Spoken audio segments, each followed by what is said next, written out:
Muy buenas noches a todas las personas que, como siempre, todos los miércoles, ahora en este nuevo horario, a las 9 de la noche, se conectan aquí para disfrutar esta su posada Aralí. Mi nombre es Carlos Cortázar, el Bardo Errante, y siempre es un gusto y un honor acompañarlos a todos ustedes hoy con un programa muy interesante donde tendremos un invitado súper especial que nos acompaña desde Ecuador, aunque si no me equivoco allí, bueno, ya nos dirá justamente todo su origen y demás para conocer también de su juego y también conocer un poco sobre academias y lenguaje, que va a ser un tema muy interesante para desglosar, no solo con nuestro invitado, sino con obviamente nuestros residentes ya habituales de siempre aquí en nuestra posada. Así que inicialmente saludo a Camilo, que como siempre está allí preparado, dispuesto con toda la buena energía. Camilo, muy buenas noches. Hola Charlie, qué rico estar acá una semana más. Acabo de caer en cuenta que eres un completo bardo errante, que hasta has cambiado la posada de día. Qué cosa tan interesante, la posada también es errante. Pero gracias a nuestra audiencia por ser fiel y errar con nosotros a lo largo de la semana, por habernos acompañado. Hoy, muy bien lo dijo Charlie, pues entramos ya en una recta final de esta serie de programas sobre construcción de mundos. Y aquí hemos sido privilegiados de poder escuchar a lo largo de varios programas de una manera un poco salteadita. Hemos escuchado a algunos creadores. Ahora, en estos últimos programas, escucharemos otros creadores que nos van a hablar de su experiencia de creación de no solo un mundo entero de juego, sino de un escenario con unas reglas específicas. Entonces, pues nada, Charlie, adelante, muchas gracias. No, siempre es un gusto, Camilo, y qué buena introducción justamente para esta recta final que justamente tenemos para que ustedes sigan eh, ahondando al máximo en el conocimiento que nos regala esto que tanto queremos, llamamos que es el rol. Pero bueno, también nos acompaña David, que ya es otra persona que está ya aquí en constante apoyo y que ya hace parte de la posada. David, muy buenas noches. Muy buenas noches, Carlos, Camilo, para los que nos están viendo. Como dijo Camilo, pues gracias a todos los que nos siguen viendo aún con el cambio de día y todo. Todos parece que todos somos bastante errantes junto con la posada. Y a ver qué nos trae pues el tema del día de hoy, porque parece que es un tema bastante interesante donde vamos a aprender muchísimas cosas. Sin duda alguna, y justamente antes de que Camilo nos hagan los honores de presentar justamente a nuestro invitado, quiero recordarles que no olviden seguirnos a través de nuestro Instagram, Casa Lineal Piso Nagu. Igualmente, muchos saludos a las personas que nos ven a través de nuestra plataforma de YouTube en diferido. Mil y mil gracias por su respaldo. Igualmente, cordial saludo a las personas que nos escuchan a través de las plataformas de Google Podcast, Spotify, Breaker, Pocket Cast, Radio Public y Anchor. A todos ustedes un saludo cordial y mil gracias por estar presentes. Pero bueno, ahora algo que es muy importante. Y Camilo, preséntanos justamente quién es nuestro invitado el día de hoy. Claro que sí, Charlie, no sin antes agradecer a uno de nuestros patrocinadores, a Dulfi, quien nos da este delicioso hidromiel con el que mojamos la palabra justamente aquí en la posada. Así que, sin más, es un placer personal para mí contar con la compañía de Juancho Duma, escritor y diseñador de juegos, geógrafo de profesión. Después de muchos años ofreciendo a la comunidad contenido gratuito, decidió empezar su propia aventura y escribir su propio juego de rol. Antes difundía fanart de calidad para juegos de rol como Delta Green o La llamada de Cthulhu, y ha dirigido campañas desde hace más de 25 años. En su Patreon ofrece un juego de rol al año, un suplemento cada 6 meses y una aventura o módulo al mes, que es justamente de la que estaremos hablando hoy. Ustedes la encuentran en patreon.com como Agencia Especial RPG. Juancho, muy buenas noches y bienvenido a la Posada Latina. David, encantado de estar con vosotros. Es un gusto, Juancho, que nos acompañes justamente y que nos permitas compartir justamente todo este conocimiento y lo que justamente nos lleva a preguntar, como bien introducía Camilo, es ¿qué es el juego de rol de Agencia Espacial? Agencia Especial. Bueno, es un juego de rol de mesa que trata un poco de reproducir las películas, las series de investigación, de acción, todas estas películas y series que nos han gustado de siempre, ¿verdad? Y desde James Bond hasta Boardwalk Empire, quiero decir, trasladar todo el siglo XX de acción, de investigación, puede ser Les Poirot, pero puede ser Colombo, pero puede ser que Colombo se junte en un momento determinado con Robert De Niro y con el tío Chuache, ¿verdad? Y hagan un equipo fabuloso de investigación y de acción. A mí siempre me gustó ese tipo de juegos de rol y, bueno, lo que he hecho ha sido asumir todo ese bagaje que creo que tenía y que estaba haciendo gratis para crear un juego de rol al año, en este caso Agencia Especial. Agencia Espacial será posteriormente un suplemento, un módulo que tengo pensado. Tengo pensados unos cuantos módulos por cómo está formado el Patreon, pero es Agencia Especial. Ese es el juego de rol, que es un sistema básico de 100, muy modificado para generar un simulacionismo muy interesante. Ahora mismo estoy jugando en Telegram aquí en la otra pantalla con un montón de gente, porque otra cosa que tiene Agencia Especial es que está hecho precisamente para que se pueda trabajar muy bien con las nuevas tecnologías. Y en este caso, Telegram a mí me supuso hace unos años un descubrimiento gigantesco y he descubierto que se puede jugar a rol de formas que nunca habría imaginado hace 20 y tantos años cuando empezamos. El juego de rol es Agencia Especial.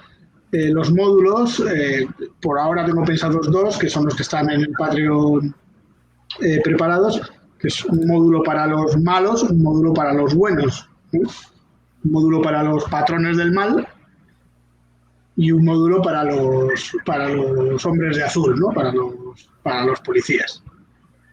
Y hay pensados unos cuantos módulos que saldrán cada 6 meses. El juego de rol en sí sale, pues yo he calculado que en unos 6 meses también más o menos puede salir. Saldrá en plataformas de impresión bajo demanda. Y lo que parece que está llamando más la atención, quizá un poquito, son los módulos, que son microaventuras muy parecidas a las que hace quizá Shadowlands. No sé si los conocéis, son una gente estupenda. Son modulitos que son 20-25 páginas en las cuales tienes todo lo necesario para jugar. El último que he sacado quiere imitar un poco y es un poco la premisa principal que tiene Agencia Especial, que era imitar un poco Die Hard, ¿verdad? En lugar de ser el Nakatomi Plaza, pues en este caso es el edificio Sears de Chicago, y en lugar de estar solamente un héroe de acción, pues en este caso tenemos a 5 héroes de acción que están jugando una partida de cartas allí y se encuentran que alguien quiere robar la gran caja de caudales de la compañía Sears. Y eso es un poco lo que estoy haciendo, porque a mí es lo que me apetecía, realmente, jugar un juego que no tuviera que ser huir de los tentáculos, sino enfrentarse un poco en el mundo real, a la acción, a la investigación. No hacía falta que saliera chulú todo el rato. Muy interesante, justamente porque me recuerda, bueno, aparte de que se me enamoré que previo al programa mencionaban James Bond, pero también se ve ahorita, por ejemplo, estilo Sherlock Holmes, que también se me viene a la mente con lo que has bien descrito, y que suma justamente también en buena parte lo que ha sido la historia y toda esa creación de lo que es este juego de Agencia Especial. ¿Cuál ha sido el principal desafío que has tenido como creador del juego como tal? Bueno, A ver, yo llevaba mucho tiempo ya haciendo trabajo. Bueno, es que mi principal desafío ha sido trabajar gratis, como el de todo el mundo, supongo, ¿no? Cuando te pones a trabajar y empiezas a sacar y hacer material, y tienes muchísimo material y lo estás haciendo para la comunidad y te das cuenta, joder, que la comunidad te pide más y que sacas una campañita para Delta Green y de pronto te empieza a llegar gente por Telegram y se interesan por la campaña. Oye, ¿qué pasa? ¿Que no has sacado este mes el módulo? O hacía ediciones de Far West, por ejemplo, y joder, había quedado tan bien que me llamaba el creador de Far West o hablábamos en un momento determinado y me decía, joder, es que está tan bien que van a pensar que lo hemos hecho aquí en Will Batch Production, pero en realidad lo has hecho tú en tu casa. Oye, yo decía, pues es que esto hay que monetizarlo de alguna manera porque al fin y al cabo a mí me está costando tiempo, estoy aquí, que muy bien, me encanta hacerlo, porque si no, no lo haría, ni gratis ni pagando. Pero, Total. pero también está bien de vez en cuando decir, joder, pues si se me da bien, si la gente le gusta, si a mí me encanta, y tengo 30 personas en un grupo de Telegram que están todo el día diciéndome que por favor vamos a jugar, si cada vez que hablo con alguien me dice estoy súper interesado en ello, y cada 2 o 3 días se me suma un patrón, pues digo, joder, vamos a ver si podemos monetizar esto y salir del hoyo un poco, joder. Total, sacarle provecho y sobre todo que es un plus de darle valor al trabajo que desarrollas, que me parece más que correcto y que debe ser justamente el sentido de buena parte de lo que hacen la mayoría de creadores de juego, que justamente como Camilo referenció al principio iremos teniendo a lo largo de este cierre de temporada. Eh, un aspecto que aquí sí ya para sumar a todos en la mesa, iniciando pues, por nuestro invitado, es que como comentaba al principio, vamos a hablar justamente sobre academias e idiomas y que en un entorno como academia especial, pues debe estar allí impreso de alguna u otra manera y allí justamente es preguntar cómo defines una academia en un juego de rol en general y bueno, ¿qué academias hay en tu juego? ¿Los espías quizás de pronto estudian algo? Eh, a ver, yo lo que he considerado es en los sistemas de 100 a veces incluyen sistemas un poco farragosos de subida de nivel, etcétera. Bueno, subida de nivel, aumento del personaje, modificación de las características, de las habilidades. Yo creo que los personajes van mejorando con la práctica y van mejorando con la veteranía. Y no solo mejorando, sino empeorando. Es decir, nada hace más interesante al profesor Xavier que vaya en silla de ruedas, ¿verdad? Pues a mí eso me interesa también. Quizás no sea plantear una academia como tal. Al fin y al cabo, los personajes a los que estoy acostumbrado en Delta Green, por ejemplo, son contactados por la gran organización porque ya saben hacer cosas. Entonces no sé hasta qué punto una academia en este entorno simulacionista en el que me muevo es adecuada. Aunque sí, existen cuestiones, ¿no? A lo largo de las campañas los personajes acaban yendo a lugares en los que tienen que aprender cosas porque no les queda más remedio, porque si no la historia no avanza. Pero yo siempre prefiero que en la cuestión del avance del personaje, que el desarrollo del personaje sea algo orgánico. Que cuando le ocurre algo durante una partida, si se tiene un accidente de helicóptero o le pegan 2 tiros en el pecho, que eso sea lo que le hace avanzar, lo que le hace mejorar o lo que le hace cambiar, porque es al fin y al cabo lo que yo creo que le va a hacer interesante. Eso es lo que yo creo que es lo más parecido a una academia, por lo menos en mi entorno de juego. Sin duda alguna. Camilo, ¿quién nos quiere sumar a la pregunta? Bueno, Juancho pone sobre la mesa un planteamiento súper importante y es que la academia es directamente relativa según el juego que se esté jugando. ¿Mm? Porque pensemos un momento, un vampiro no entra a la escuela de vampiros. No piense en ninguna caricatura de estas oscuras, ni ninguna de estas pseudonovela rosa que se acerca del mundo de las tinieblas, tampoco.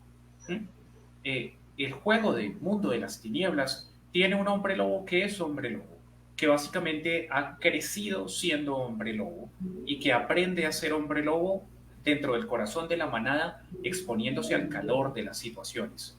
El vampiro, 3/4 de lo mismo. Una vez abrazado al interior de su comunidad, va aprendiendo a ser vampiro. En contraste, un personaje en Calabozos y Dragones sí necesita de un mentor y sí ayuda a comprender cómo un guerrero aprende a ser mejor guerrero, cómo logra conocer técnicas secretas. De otra manera es que se las sacaría de la manga conforme sube de nivel. El que acuda a alguien más sabio, a alguien más viejo, esto es icónico incluso del pensamiento que está conectado con el viaje del héroe que se asocia a las historias fantásticas medievales. Ya, listo. Y desde ahí el papel de la academia es importante. Sin ir más lejos, muchos magos en literatura fantástica y en los propios juegos de rol, pues tienen algún contacto con alguna academia. El brujo tiene un contacto necesario con su patrón y este patrón es su maestro. El ladrón o el asesino tiene un contacto con la cofradía que a su vez le da consejo, que a su vez le ayuda, el monje con su monasterio, etcétera. Ya me cogió la línea. Esto, sin embargo, cambia según el juego. Esto es lo que yo quiero decir aquí. David, que nos quieras ya complementar. Sí, es básicamente como decía Camilo, lo voy a traducir en algunas palabras como muchas veces la academia está como naturalizada, por así decirlo. Eso quiere decir que muchas veces como que uno no dice como, no, es que yo soy un guerrero que me entrené en la academia de mi maestro que se llama tal y tal, sino que uno dice como, no, es que yo me entrené con mi maestro de tal nombre, de tal nombre, de tal nombre. Pero, como bien mencionaba Camilo, depende del juego.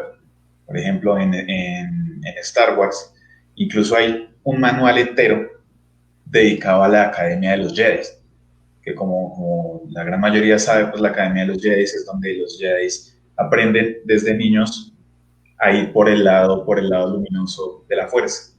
En contraste esta también, pues, aunque no se llama así, la Academia de los Sith, que es, pues, como, dependiendo del tiempo en el que se juega también, pues, como un jugador o como un personaje no jugador va por el camino, por la senda de los Sith. Asimismo, pues también hay muchísimas academias en Star Wars, como por ejemplo, pues que no se conocen como tal como academias, como los mandalorianos, que también pues, son como los espartanos de Star Wars, y como espartanos que son, pues tienen como cierta academia, cierto entrenamiento por parte de unos mentores, y son educados pues respecto a los valores mandalorianos.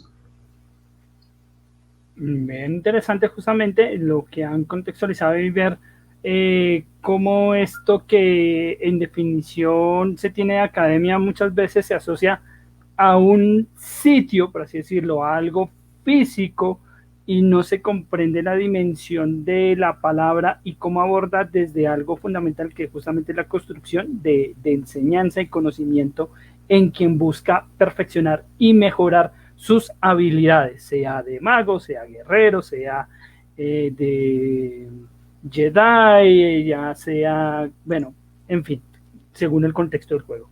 Aquí, para volver a preguntar a nuestro invitado, es cómo integrar la formación de un PJ de una forma narrativa y no técnica, que enriquezca el juego.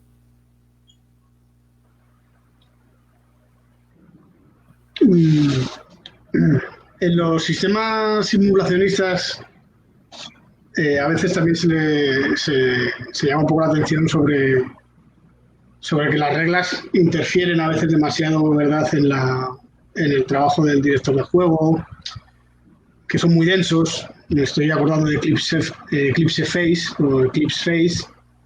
Son juegos que, a pesar de ser de 100, son densísimos. Tratan de ser, en cierta manera, simulacionistas. Y la formación de los personajes, como bien dices, puede generar el crunchy, ¿no? El contraste que para hacer que el arma mejore un poquito hay que buscar en páginas y páginas y se convierta más en un manual técnico que en una forma narrativa de generar diversión. Porque al fin y al cabo, bueno, a lo mejor a alguien le gusta buscar en un manual qué arma o qué ciberimplante es el mejor para su personaje. Entonces, y volviendo otra vez a Delta Green, porque lo tengo muy fresco, en Delta Green el desarrollo de los personajes, a pesar de ser simulacionista, está fenomenalmente conseguido. No hay puntos de experiencia, no hay nada por el estilo. El personaje avanza o retrocede, que también puede retroceder, en función de unas reglas súper sencillas, que son conocidas como, y perdonad que insista en Delta Green, que son conocidas como las escenas del hogar. En este caso, el personaje el jugador le cuenta al director de juego, en Delta Green se llaman agentes y manejador, bueno, el instructor, le cuenta qué es lo que quiere hacer, ¿no? Pues yo quiero trabajar durante unos días en aprender a bucear. Y entre los dos se ponen de acuerdo para reducir de alguna manera alguno de los vínculos que tiene el jugador, por ejemplo, la mujer. Y a partir de ahí generar una narración. Bueno, pues te pasas 6 semanas en el curso de los SEALs de la Armada y cuando vuelves, pues tu mujer tiene un amante. Por ello pierdes un punto de vínculo y ganas la capacidad de saber bucear. Y ahí tenemos una forma que yo creo que es súper inteligente de Dennis Weiler, que es el creador del juego, de crear una narrativa a partir de ese aumento de formación del personaje. Camilo, que nos quieras complementar frente a esta pregunta.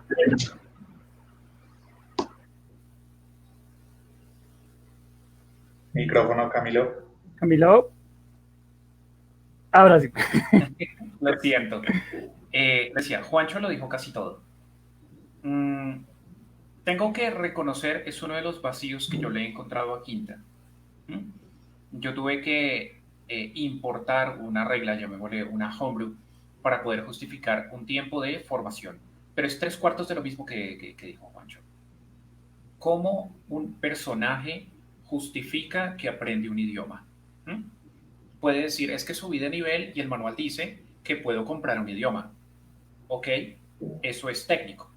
Pero eso no enriquece la experiencia rolera, porque yo como jugador simplemente lo puedo apuntar y qué bacano porque tengo muchas más opciones para hacer más cosas en juego. Sí, pero esto es si yo estoy pensando, perdónenme el paralelo, en coronar las 4 fichas del parqués y ganar. Cuando a mí no me interesa ganar, sino me interesa rolear, el tema de la interpretación va de la mano con cuánto me costó a mí realmente conseguir determinado conocimiento. Y esto, como lo establecía Juancho, es yo qué negocio hice con el director de juego, o sea, yo cómo le justifiqué que aprendí a utilizar determinada arma, que aprendí a utilizar determinado implemento tecnológico, que aprendí determinado idioma. Pues básicamente es esta construcción dialógica. Es poder decir, no, usted se acuerda que yo estuve perdido en el bosque durante 2 meses, pues resulta que en ese bosque yo me encontré con fulano de tal que me ha enseñado a utilizar el cuchillo porque era la única forma de cazar y de sobrevivir. Ok, eso es un poco más orgánico. Me hizo recordar lo que citaba Camilo, que justamente la evolución de los jugadores no es como en Matrix, que llegas como Trinity, necesito, no sé, volar este helicóptero, pum, tal cosa, trun, ahora sí sé manejar el helicóptero, y uno como, ¡guau! Ok, bueno, listo, es Matrix, es otra cosa, es otro contexto, es otro universo, pero hasta incluso para el roleo, por ejemplo, en un contexto de un universo como Matrix, requiere también una justificación, no solo es insertar conocimiento porque sí, porque puede ser que en la nave o en la que estés no tengan esa experticia o no tengan ese chip que te permite conducir tal distancia, entonces vas a quedar como, ok, ¿qué voy a hacer aquí? ¿Cómo me voy a defender? Perdón, meto la cucharada, nos escribe Keiron, ningún lugar. Hay una regla de formación en quinta, pero es totalmente desproporcionada. partiendo por el coste en oro y el tiempo invertido. Gracias, Keiro, por el detalle ilustrativo, pero pues subrayas el elemento que pues al ser desproporcionado no es orgánico dentro del desarrollo del juego. Gracias. Exacto. Y esto también para que se dimensionen todos los juegos como tal, o sea, es que muchas veces hay directores de juego que se centran demasiado en la regla, se centran demasiado en la norma y no tienen la autonomía de definir y de desglosar de mejor manera lo que es prioridad en cualquier juego de rol, que es justamente eso, el rolear, el llevar la batuta de recrear una situación, de contar y construir una historia entre todos sin esos tecnicismos que a veces se saturan y tienden a hacer que el juego se vuelva un cuadrado que realmente pierde muchas veces el sentido. Bueno, para seguir avanzando justamente con la pregunta de aquí, voy a aprovechar a David para que nos contextualice y nos sume, es cómo integrar la formación de un PJ, estoy repitiendo la pregunta ahora sí, cómo aprovechar al mentor en las historias, supervisor en el término para los espías, por ejemplo, que para nuestro invitado que ahorita nos comentará, pero iniciamos con David, es cómo aprovechar al mentor en las historias.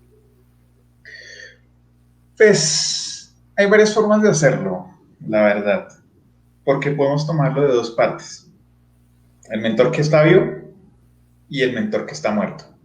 Entonces, dependiendo ya, agarrando de alguno de los dos lados, es de donde uno puede, pues, agarrar y cortar tela. Entonces, por ejemplo, si el mentor está muerto, uno como director de juego puede decidir como, no, pues, es que murió antes de que empezara la aventura, o murió en la aventura por X o Y razón. Entonces, primero, ¿qué impacto tiene la muerte del mentor para su pupilo? Entonces, ¿cuáles son las decisiones del pupilo como para honrar el legado de su mentor, por ejemplo? Entonces eso le da al personaje cierta evolución narrativa. Veas el caso en Star Wars, La amenaza fantasma. Con la muerte de Qui-Gon Jinn, pues Obi-Wan decidió seguir el legado de su maestro y entrenar al que era el elegido, aunque pues en ese momento Obi-Wan tenía un poco sus dudas, ¿no? Entonces esa es como la parte de cómo aprovechar el mentor cuando el mentor está muerto. Y para aprovechar el mentor cuando está vivo, la cosa cambia un poquito, porque pues ahí sería como el que está presente como primero, para posiblemente arreglar las cagadas que haga su pupilo, o segundo, para enseñarle a su pupilo como, no, pues es que mire, ese man la cagó, mire, usted no la cague por X o Y razón. Y también pues está el hecho de que como dijo Camilo, justificar narrativamente las habilidades que adquiere un personaje con el tiempo. O sea, no, es que pues yo aprendí al nivel 3 esta habilidad porque mi raza me lo permite o porque mi clase me lo permite. Entonces, pues, bueno, sí, pero es como, si se diera en el mundo real, por así decirlo, sería como, bueno, no, es que por una epifanía pues aprendí a hacer esta cosa. Uno queda como, hola, ¿qué pasa aquí? Y es algo que, pues, digamos, si uno lo tiene tan fácil, como tan técnico, muchas veces se puede llegar a como desaprovechar por el hecho de que como uno lo consigue tan fácil y uno no sabe como de dónde viene, pues uno no lo usa con todo el potencial que tiene. Entonces yo aprendí a hablar tal idioma, pero pues fue así como de la nada, entonces pues yo no me acuerdo que tengo el idioma y no me esforcé y tal, entonces pues ¿para qué lo voy a usar? En cambio, si uno dice como no, es que mi nave se estrelló en el planeta, en Kashyyyk, y yo no tenía ni idea de hablar, y pues para comunicarme con ellos tenía que hablar el idioma de los Wookiees, entonces pues ahí ya la cosa se torna diferente. Como hay muchas cosas detrás que enriquecen este conocimiento, y es ahí como las claves para aprovechar a un mentor, que ahí en este caso los Wookiees serían los mentores. Vale. No, a nuestro invitado igualmente preguntar en agencia especial cómo sería justamente ese aprovechamiento de lo que son los mentores en las historias, o el supervisor en este caso, que de pronto sería el término más apropiado. A mí me viene a la cabeza la última campaña que hicimos, que terminó terminó porque empezó el coronavirus y resultó que el mundo que había pensado posapocalíptico era mejor que lo que estaba ocurriendo en el mundo, pero quiero decir, hasta ese momento la campaña estaba funcionando muy bien, ¿no? Llevaba 1 año y medio funcionando estupendamente. Y en esa campaña, yo os la recomiendo, está publicándose en Bastión Rolero, que es una página que lleva 1 año publicándola. Son ya unas 300 páginas, en este caso, sí, vuelvo otra vez porque es Delta Green, pero vamos, es muy similar, es un de 100. Y en ese sentido, yo quería, al principio voy a hacer un spoiler tremendo de la campaña, pero bueno, me da igual, el que no quiera escucharlo, pues que apague un momento el sonido. Durante los primeros compases de la campaña, a mí me interesaba crear un vínculo tremendo de los agentes con la institución que tenían que representar. Porque si no, iban a huir a las primeras de cambio. No les iba a interesar para nada encontrarse con los hombres pez o con los alienígenas o con el Cristo que la fundó. La manera mejor de que eso les interesara era crear un personajazo en forma de, en este caso, como lo llamáis vosotros, de mentor. Podría ser el jefe. En el caso de mi campaña, era el mayor Gila. El mayor Gila era Mamá Lagarto. Era como un varano que tenía a su alrededor todas las lagartijas. Era un tipo que cada vez que le veías tenía una herida nueva. Siempre comía manzanas. ¿Pero por qué comía manzanas? Nadie lo supo, nadie se lo preguntó. Tenía una traqueotomía hecha, estaba jodido todo el día. Y los personajes le cogieron un cariño tremendo. Y en el cuarto episodio, depende, lo matan. Lo matan además de una forma súper traumática delante de todos los personajes en un momento de emboscada que todo el mundo piensa que van a morir y muere Gila tratando de salvarles. Ostras, ese es el gancho narrativo perfecto para que los personajes no se quieran separar de la campaña jamás y quieran buscar al maldito que mató a Gila y ya les da igual Chulu, les da igual, pues eso, la Virgen en verso. Lo que van a buscar es, como sea, vengar a Gila durante toda la campaña. Aunque el contexto de la campaña no es para nada vengar a Gila. Y de hecho llega un momento que empiezan a preguntarse si ellos estarán entre los forajidos, que es una parte de Delta Green, que es un poco como Majestic 12 en Expediente X, ¿no? El fumador y tal igual, o es que están realmente metidos en el Delta Green. No lo saben, pero como Gila murió y jamás le hicieron las preguntas adecuadas en el momento adecuado, en fin, en eso me refiero como decías, cómo aprovechar al mentor con las historias. Bueno, pues si lo vas a usar, exprímelo, que sea la leche, que sea Obi-Wan, que sea Yoda, y que muera en el momento en el que más jodido tienen los personajes, o que les deje tirados, o que sea el malo. Y ahí ya, es que ya da igual, la historia que les vayas a contar les da lo mismo, y es lo que van a buscar es o vengar a su mentor porque ha muerto, o buscarle y cargárselo, o yo qué sé. Sin duda alguna. Recuerden a las personas que nos están viendo que pueden hacer sus comentarios sin ningún problema para leerlos y allí tener obviamente sus observaciones y apuntes. Camilo, ¿qué quieres complementarnos frente a lo que ya nos ha comentado tanto David como nuestro invitado?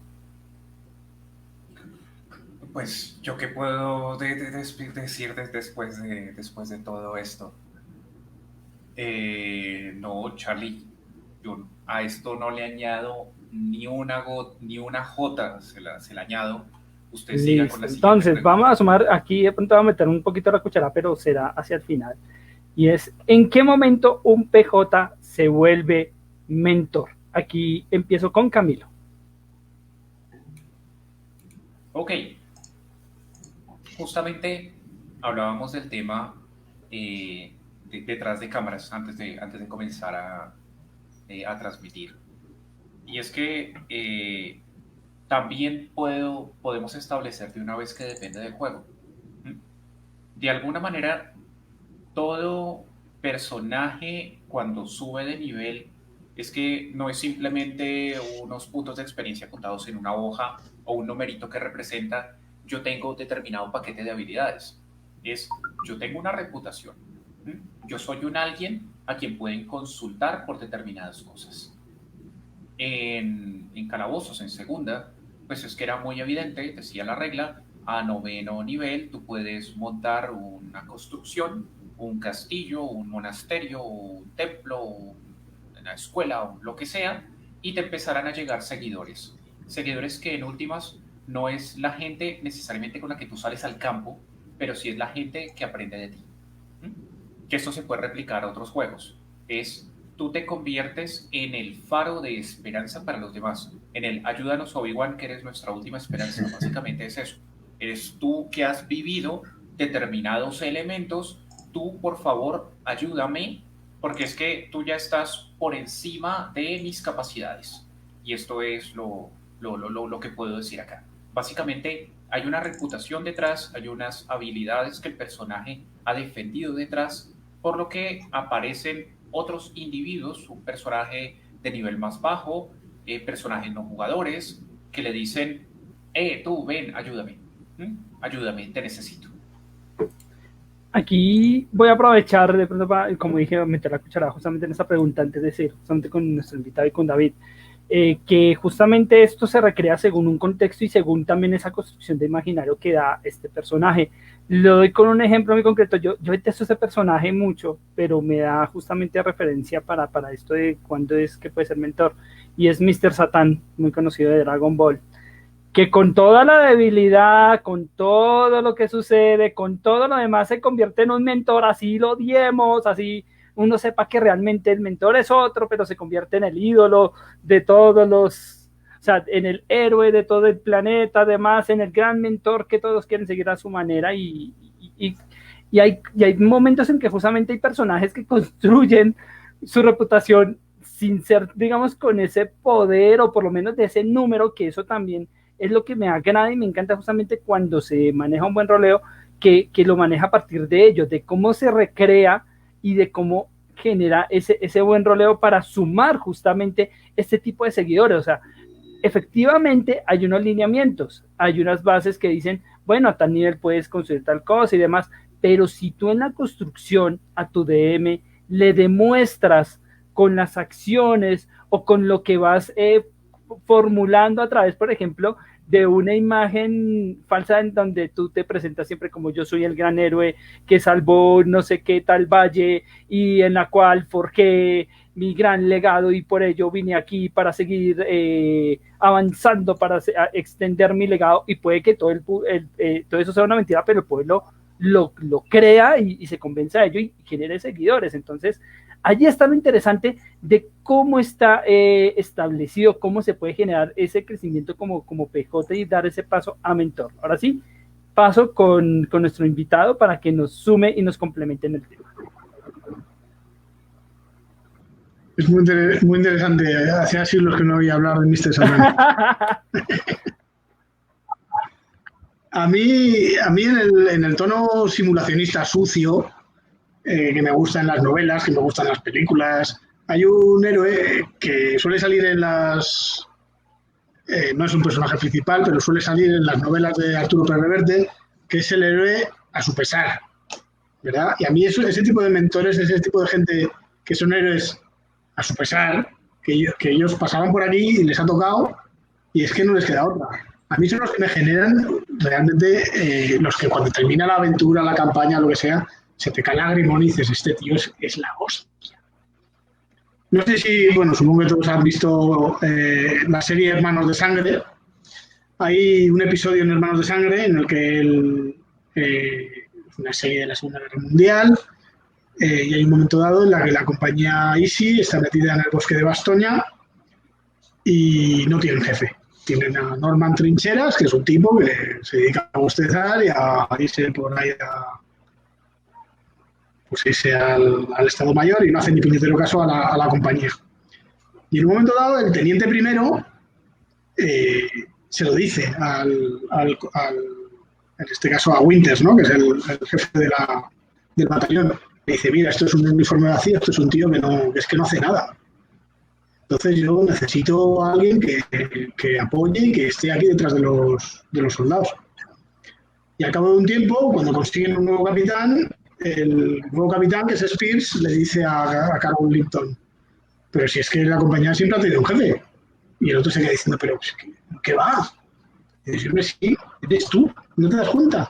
Que has estado durante 3 meses ayudándoles, metiéndoles, dándoles caña, metiéndoles en su agujero en su foxhole, ¿no? Para ayudarles, que si le traes las botas, que tú eres el auténtico mentor, ¿no te has dado cuenta? Y el otro se queda pensando, demonio, pues a lo mejor es verdad. En mis campañas me encanta hacer eso. Me encanta que un personaje que a lo mejor al principio es un capullo integral o no tiene ni idea de lo que hace, vaya mejorando, vaya convirtiéndose en el puñetero amo. Y cuando termina la campaña, resulta que han pasado por la campaña 15 o 20 personajes, que sí, que algunos son memorables, pero resulta que hay un tipo que está en la esquina, que va en silla de ruedas, que apenas puede moverse, que no puede ni hablar porque le ha quemado la boca el demonio y no sé qué, y aparece, y cuando hay un momento en el que están todo el grupo las está pasando canutas, todo el mundo se vuelve a ese personaje y le pregunta, oye, ¿tú qué harías? Porque muy a su pesar se ha convertido en mentor, se ha convertido en alguien porque al que hay que preguntar cómo se gana la batalla, ¿verdad? Sin duda alguna. David, que nos quieras complementar. Pues en este momento me voy a meter un poco más como en el terreno de los videojuegos y ahorita me meto en el terreno del rol. Y es que, por ejemplo, en la saga de Assassin's Creed, pues obviamente la hermandad de los asesinos tiene como pues su estructura y todo esto, ¿no? En la que pues uno empieza siendo un novato y ya va escalando hasta que se vuelve como un mentor. Y pues quiero aquí hacer una pequeña aclaración y es que existe el mentor y existe el mentor, porque obviamente no todos los mentores son como tan pros, o sea, no todos son igual de pros, por así decirlo.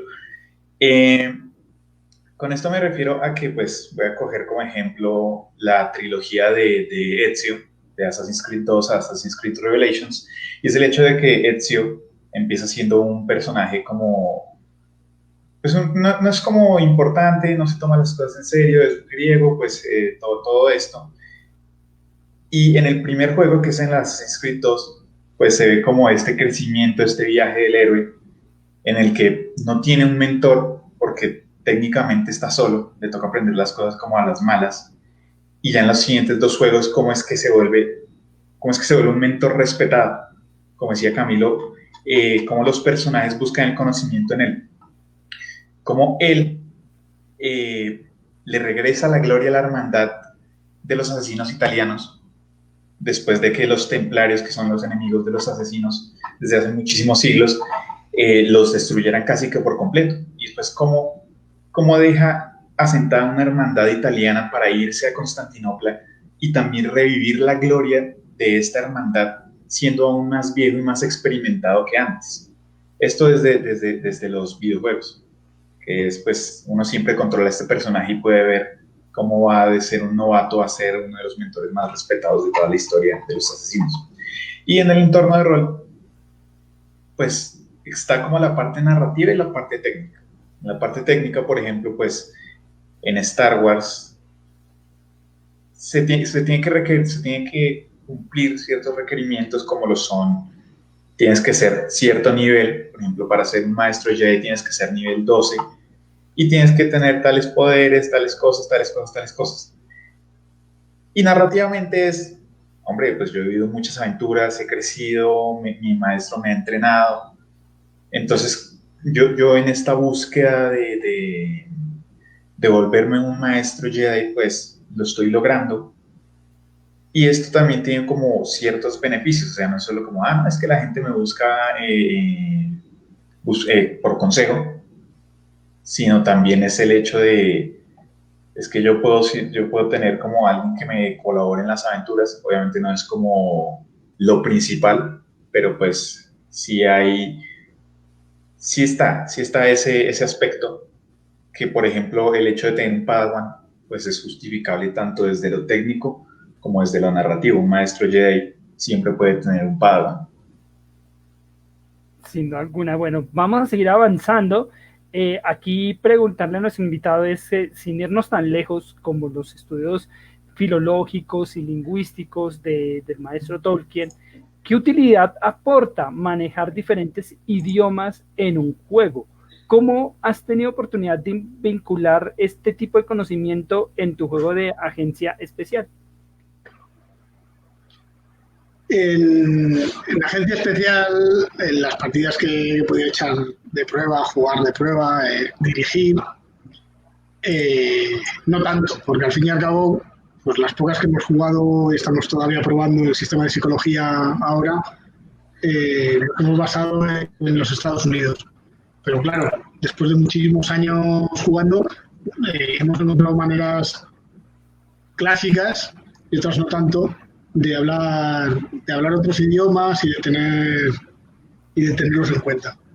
Me acuerdo, por ejemplo, según estaba hablando David, me he acordado que había un grupo que decía que con el que estoy en contacto por Twitter, que decía que cuando hablaban élfico, ellos cambiaban al euskera. O cuando hablaban Kudul, ellos cambiaban al euskera. Entonces, pues, como tenían esa capacidad de estar hablando en castellano y en euskera a la vez, además el euskera es un idioma muy distinto a lo que estás acostumbrado a escuchar, pues les parecía una manera muy interesante, ¿no? Pues cuando estemos hablando Kudul, hablemos en euskera. Más allá de estas cuestiones, que pueden ser muy, muy entretenidas en la mesa, a mí este tipo de experimentos me encantan. Es decir, hacer cosas raras, extrañas y retorcer los manuales en la mesa es lo que me fascina. Pero más allá de eso, hay cuestiones mucho clásicas. Cuando estás jugando en mesa, está lo de poner el típico acento, pero a mí quizá eso me resulta un poco, no sé, un poco vasto. Entonces prefiero utilizar equívocos más que con el idioma, con la forma de ser de las personas, ¿verdad? Si estás en Tayikistán, pues resulta que allí se habla tari, se habla tayiko, se habla ruso, se habla un poquito de inglés, ¿no? Y los personajes no van a saber casi nunca ninguno de los idiomas. Entonces le toca al director de juego hacer que los personajes no jugadores hablen en inglés, o el idioma que están hablando los jugadores. Eso, a la hora de plantearlo en mesa, pues queda un poco descafeinado. Pero si a los personajes jugadores tayikos les pones 3 o 4 puntazos de personalidad que tienen que ver con el idioma, a lo mejor la repetición continua de una frase que has buscado en internet el día anterior, que es en Dari, y a lo mejor significa eres más tonto que mi caballo. Y ellos la repiten, de vez en cuando la dicen. Y nadie sabe lo que significa, hasta que en un momento determinado, a lo largo de la campaña de la aventura, alguien dice, será cabrón, pero si nos está llamando caballos. Entonces, en ese sentido, es un poco más complicado de llevarlo a la mesa, pero es muy divertido. Y termino. Y cuando uno trabaja en Telegram, esto se vuelve divertidísimo. Divertidísimo. Primero, porque tienes la oportunidad de hablar en el idioma que tú quieras en todo momento, porque te metes no ya en Google Translate, te puedes meter en Deep Translate o en otras páginas, y si el personaje está hablando en francés, toma, les pones el párrafo en francés, y los personajes se quedan, ostras, ¿y ahora cómo lo hago? Y si están hablando en otro idioma, pues te lo comes con patatas. Se lo puedes poner en ruso si quieres. Y incluso si quieres forzar acentos, escribiendo es súper sencillo. Y una cosa que a mí me parece fabulosa, que es establecer el nivel ya no de idiomas, sino el nivel socioeconómico de la persona con la que estás interviniendo. Por ejemplo, ahora tengo a unos jugadores que están metidos en el medio oeste, y cuando hablan con los rednecks más recalcitrantes, mi texto está completamente lleno de faltas de ortografía. No hay que lo entienda. Pero solamente es ese trocito. ¿De acuerdo?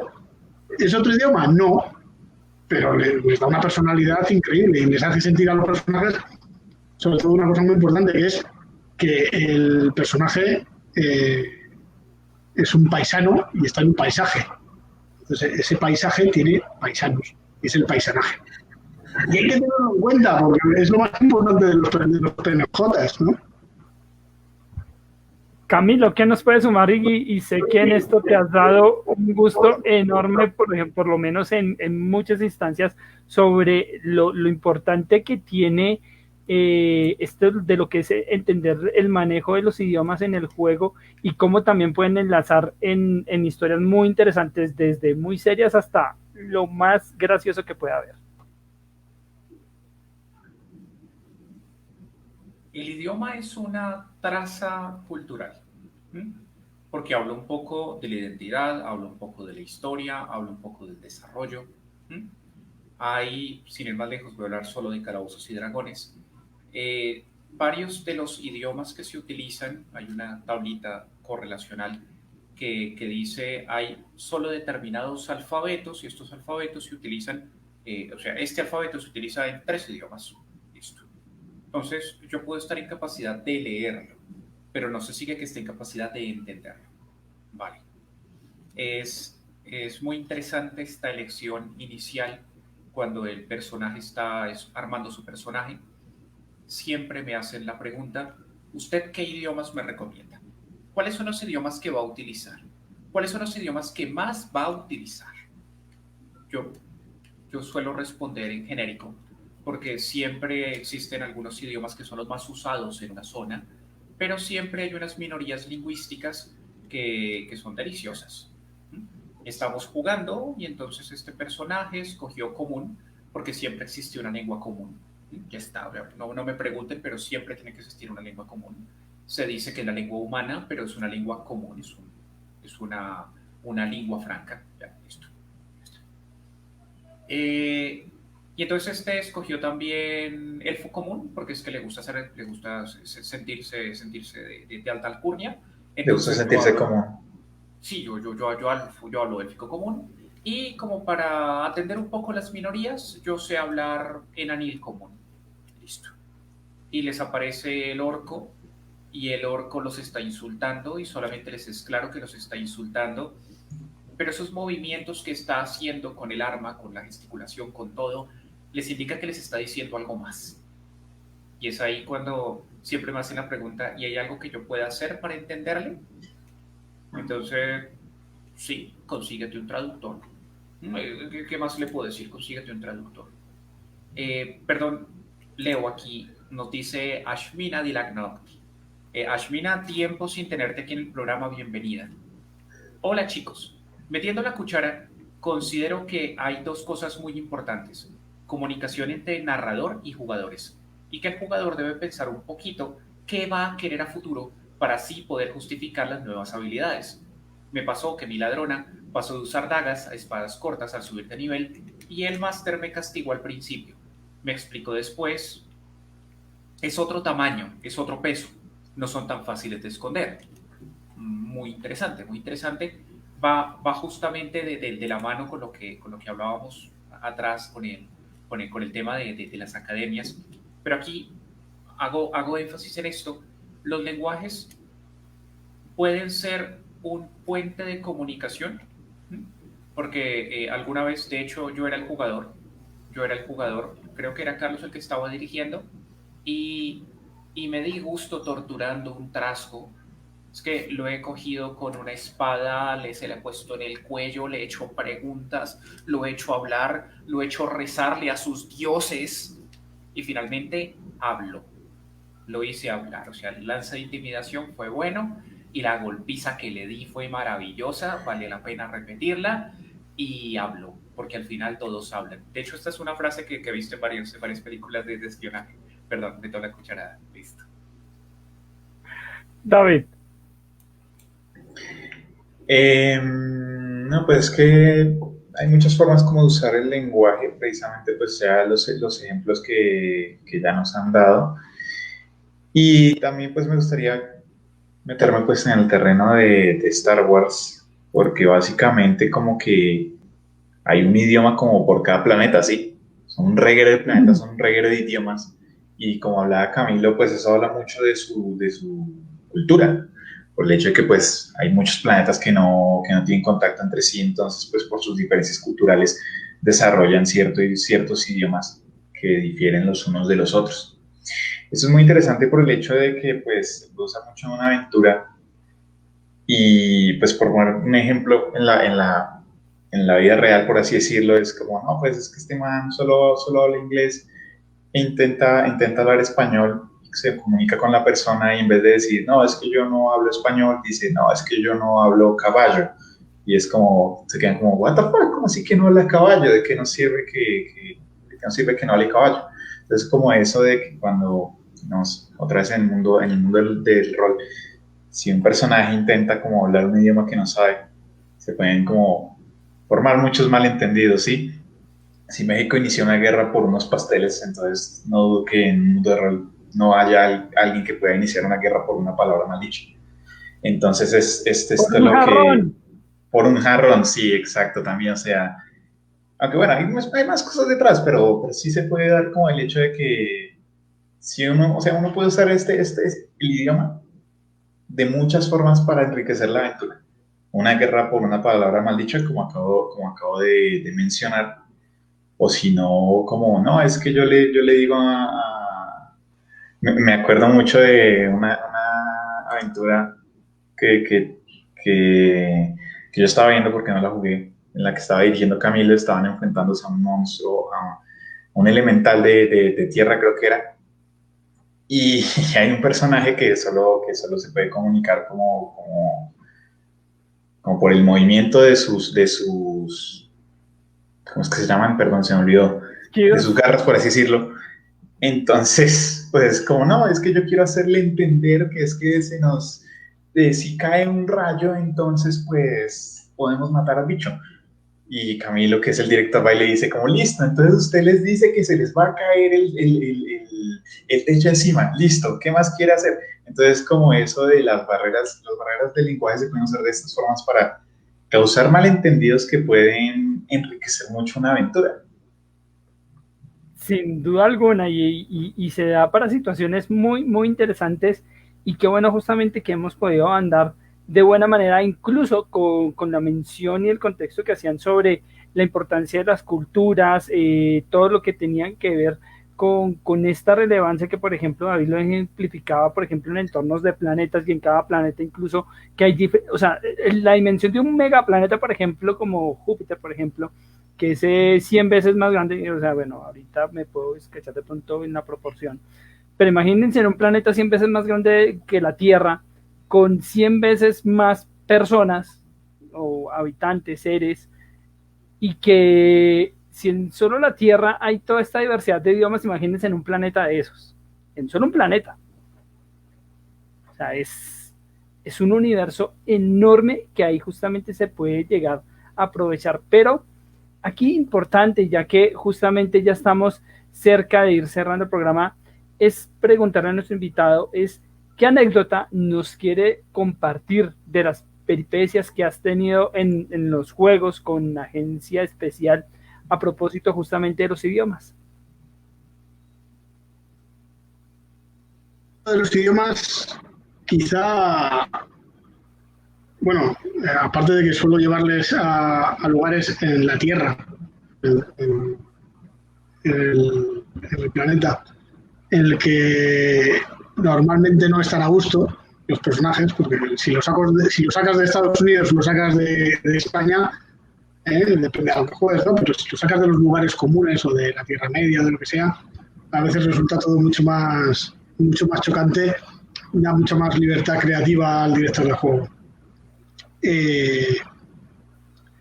Hace poco jugué una partida de una introducción que le hice a la balada del español de Ricardo Ibáñez, que publiqué por ahí también, y que trasladaba a personajes gringos, a personajes que vivían en Norteamérica al final de la guerra de secesión, de la guerra civil norteamericana, los trasladaba a la Cuba pre-revolucionaria.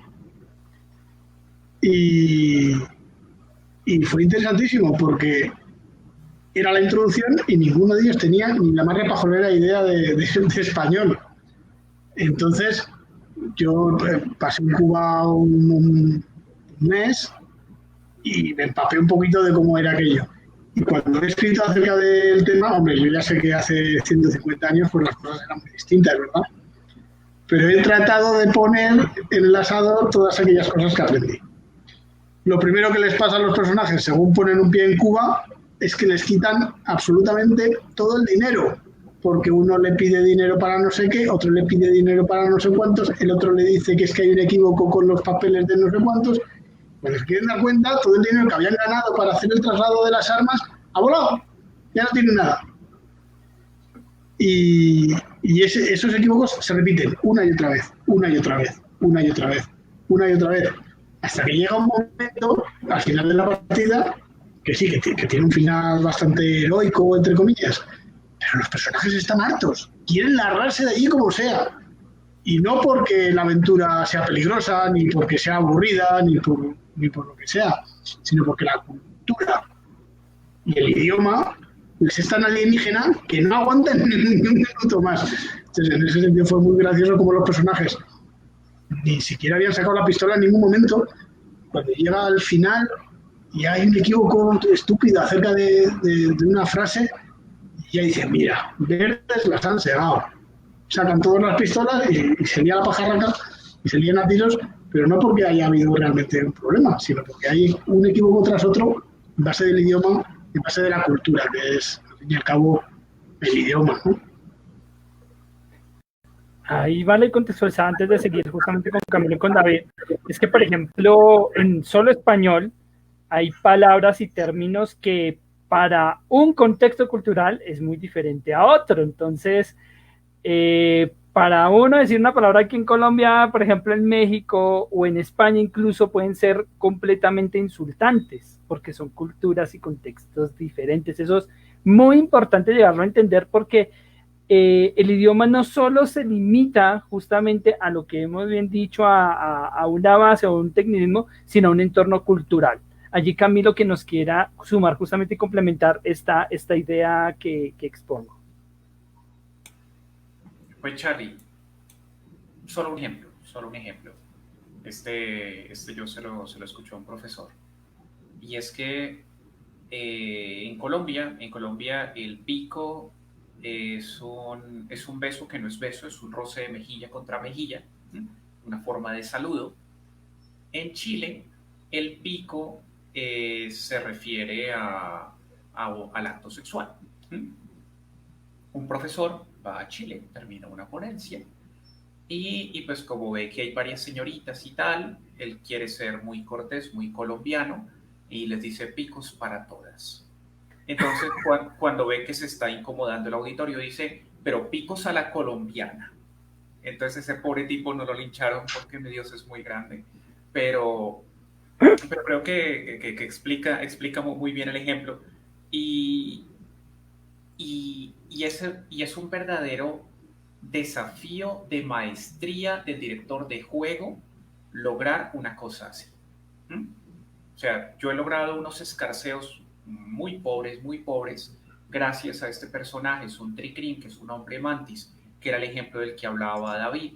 Este es un personaje que se comunica básicamente pues por sonidos, por chasquidos de sus tenazas, por chasquidos de sus apéndices y principalmente por mucho movimiento corporal, sus antenas, su cabeza, todo su cuerpo, sus 4 brazos, todo comunica. Así que él puede entender cualquier otro idioma, pero no tiene capacidad de hablarlo. Ok, aquí nos dice algo importante, gracias, Keiron. Lo que es el término en Chile. Léalo usted y autoadministreselo. El pico se refiere al falo masculino. Muchas gracias. Okay. David. A mí me gustaría también pues dar como un ejemplo de que pues tanto Camilo como Carlos decían que las palabras tienen cierto contexto, bueno, ciertas palabras tienen cierto contexto dependiendo del país, pero es que también está el hecho de que hay palabras que incluso tienen distintos contextos en el mismo país, porque no es lo mismo decir como, no, es que ese concierto estuvo muy chimba, así como, no, es que ese concierto estuvo muy chimba. Sí, es como también como la forma en la que se dice, bueno, la forma en la que se interpreta le da un sentido diferente a las palabras. Esa sola palabra en otras partes, de hecho, es un insulto. Técnicamente hablando, perdón, técnicamente hablando, eso es semántica y pragmática. Siempre que nos comunicamos hay un contenido de significado que queremos transmitir. Entonces, abiertamente, chimba puede significar en el dialecto coloquial, voy a decir más bogotano, maravilloso, espléndido. En otras regiones, incluso usted lo busca en el diccionario, se refiere al órgano reproductor masculino de varios animales. Ya es una forma peyorativa de referirse a él, porque de hecho, según los dialectos, los órganos sexuales, solamente hablando de Colombia, los órganos sexuales darían para un diccionario completo de cómo se dice según la región. Listo, eso es semántica. La pragmática, ya te doy la palabra, se refiere al tonito. Es ese tonito. Es diferente de decir, ¿cómo estás? A ¿cómo estás? A ¿cómo estás? Son tres significados totalmente distintos. Juancho. Quería deciros que os he pasado un link ahí en los comentarios de una canción que se llama Qué difícil es hablar el español y que podría ser el cierre perfectamente de este programa, porque es que trata exactamente de esto, de todas las palabras que hay en castellano y que no hay ni una, yo creo que en los 50 países signifique exactamente lo mismo. Pero logre usted tomar eso a un juego de rol, y logre explotarlo, y si lo nota, esto es maestría del director de juego. O sea, un tipo que logre aprovechar lo que, o sea, que el grupo de juego llega a una región que no es la suya, o llega a una interacción con una cultura que no es la propia, y empieza a hablar, y hombre, que lo que va a suceder es, pueden ser cosas fabulosas, pero para lograr aprovecharlo, el DM debe tener unas anotaciones muy claras de hasta dónde llega, y admitámoslo, por muy gomoso que sea el DM, el propio DM reconoce sus limitaciones. A mí lo que me interesa es montar una aventura, no decir que se encontraron un 100 pies debajo de una piedra y la historia del 100 pies debajo de la piedra. Hombre, eso ya es un grado de detalle que digamos, puede uno correr el riesgo de perder la diversión propia del juego. Ahí me recordó justamente en rol, por ejemplo, en los enanos. Es muy diferente el enano de las montañas a un enano ya de las colinas, porque uno tiende a ser más tosco, más agresivo en su, digámoslo, como si lo queremos en ejemplo real, digámoslo, es como el que tiene esa cultura alemana arraigada, fuerte, toda recia, y el otro que es un poco más suave, más armónico, por así decirlo, sin dejar esa tosquedad propia de los enanos. Y ya ahí nomás hay una diferencia, no solo en actitudes, sino también en patrones de palabras, en maneras de expresarse, que justamente son elementos que enriquecen al momento de rolear. Bueno, ya estamos justamente al final del programa, pero a nuestro invitado, y antes de justamente hacer la despedida, ¿cuál serían los consejos que brindarías a directores o jugadores que quieren construir mejores historias en sus juegos? Es la pregunta del millón. Yo sobre todo es que lean muchísimo de los temas que quieren tratar, que vean muchísimas películas, que vean muchísimas series. Hoy por hoy está todo al alcance de todo el mundo.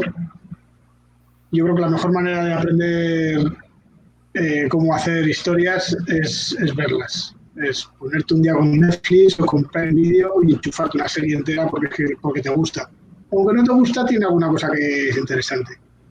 Y cuando estás empezando, que no te dé miedo en absoluto, porque al fin y al cabo eres tú con tus amigos y en una mesa haces lo que quieres y te da la gana. Que no te dé miedo coger la película que te gusta, o la serie que te gusta, o el episodio que te gusta, y fusilarlo y copiarlo de pe a pa.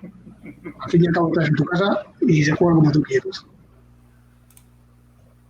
Muchas gracias justamente a nuestro invitado por estos consejos, sugerencias.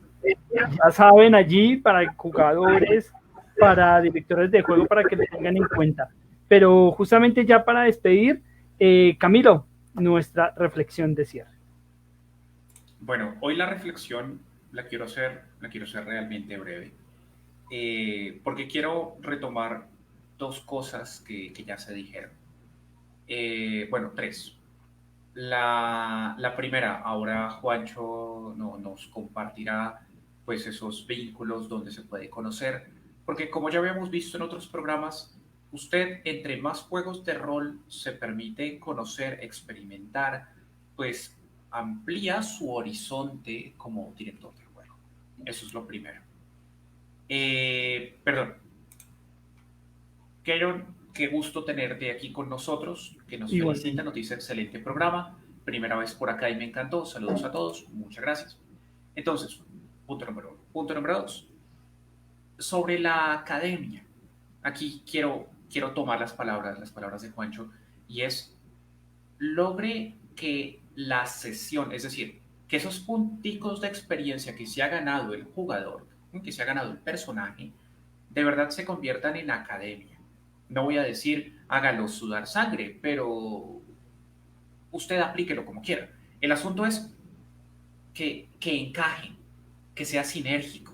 No simplemente usted que se sintió generoso les ha dado un pocotón de experiencia que no está justificada, porque de alguna manera los está engordando y ellos no son totalmente dueños del personaje. Hay una lógica aquí sí desde la mecánica de los juegos para que existan unos niveles y vaya uno antes que dos. Lo tercero, sepa explotar experimentando con los idiomas. Puede ser un vínculo comunicativo espectacular, porque resulta que aquel que conoce el idioma no es aquel que tiene el encanto para poderlo exponer. Así que qué bonito es que aquel que se está moviendo con toda la parafernalia, porque soy yo el que tiene la capacidad persuasiva e histriónica, pues a mí no me entienden. Pero en cambio el traductor es lo más tosco, lo más burdo que hay, porque así lo está jugando el jugador en particular. ¿Y qué sucede con esa mezcla? Cuando usted como DM le dice, listo, ahora dígale usted en sus palabras lo que acaba de escuchar. Porque básicamente es roléelo. Porque es muy fácil que el jugador diga, yo digo lo que él dijo. No, espérate, roléalo. Roléalo porque es que eso es el juego. Esos son los juegos de rol. El juego de rol es inmersivo. En el juego de rol, usted se permite ensuciarse las manos de aquello que está jugando. Si usted está jugando Star Wars, que hemos estado hablando mucho de Star Wars, porque si los dioses antiguos y nuevos lo permiten, por fin de este sábado en 8 jugaremos, así sea con jugadores nuevos. No se sientan amenazados los viejos, pero no diré más. Pero el asunto es, hombre, qué divertido es que usted está jugando e incluso se imagina, escucha esos zumbidos de los blaster, hombre, y las explosiones y tal, porque es que, hombre, me he metido tanto en el juego que cuando el máster dijo que hubo disparos y hubo explosiones, hombre, yo me lo imaginé tan fuerte que donde él lo dijo, me pareció escuchar la explosión. Hombre, eso es el hit del juego. O sea, esa es la finalidad del juego y es lo que hace que sea divertido el juego. Sin duda alguna. Y justamente lo que es la esencia del mismo, que es divertirse, y eso es lo que nunca deben olvidar tanto directores de juego como jugadores. Bueno, Camilo, creo que hoy había para dar a conocer un ganador, si mal no me equivoco. Sí, también está. Yo tengo algo que decir antes de revelar lo que Camilo va a revelar. Y es el hecho también de que, pues, muchas veces un traductor es, hablando ya de idiomas, alguien muy diplomático, ¿sí? Por ejemplo, la persona le dice a la otra persona que le entiende el idioma, no, es que tú eres un desgraciado y cuando acabe esta aventura voy a venir por tu cabeza porque ta, ta, ta, ta. Y el traductor va y le dice que muchas gracias, que nos veremos pronto. Y ya, entonces, como muchas veces eso también le añade cierto interés a las cosas. Me acordó el Yo soy Groot. Es muy bueno, muy bueno. Bueno, entonces a todas las personas que nos han acompañado, de verdad, mil y mil gracias. Bueno, Camilo, ahora sí, el momento que algunos también estaban esperando. Bueno, voy a ser honesto, estos primeros concursos no hemos buscado que participen 200 personas. De los 3 participantes, muchísimas gracias por participar. Ya está, hay que ser honesto, participaron 3. Gust, lo siento, esta hora en inglés me patina.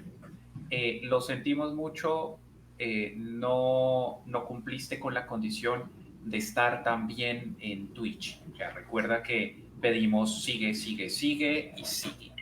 y etiquetados. Entonces, Wagos, lo siento mucho, por uno no entras en consideración.